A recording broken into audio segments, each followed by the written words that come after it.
বিরোধী ছাত্র আন্দোলনের প্রতিনিধিদের সাথে পরামর্শক্রমে অনূর্ধ্ব 15 সদস্য বিশিষ্ট অন্তর্বর্তীকালীন সরকার গঠন করতে হবে, যার মেয়াদ 6 মাসের বেশি হতে পারবে না।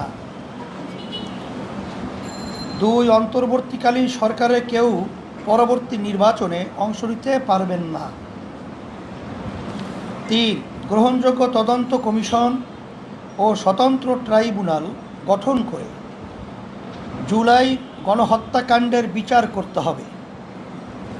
একই সাথে গত 16 বছরে গঠিত সকল রাজনৈতিক ও প্রশাসনিক হত্যাযজ্ঞ, গণহত্যা, গুম ও মানবাধিকার লঙ্ঘনের বিচার করতে হবে।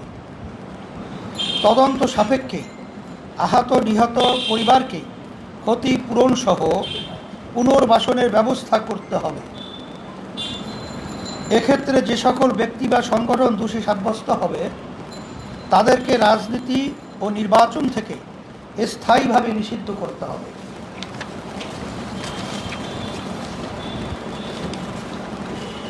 4, তদন্ত সাপেক্ষে গত 16 বছরে সকল দুর্নীতিবাজ ও বিদেশে অর্থ পাচারকারীদের সকল সম্পত্তি ক্রয় করে রাষ্ট্রীয় কোষাগারে জমা করতে হবে এবং বিদেশে পাচারকৃত টাকা ফেরত আনবার উদ্যোগ গ্রহণ করতে হবে।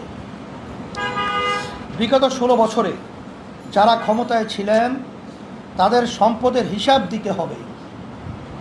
সকল দুর্নীতি ও টাকা পাচার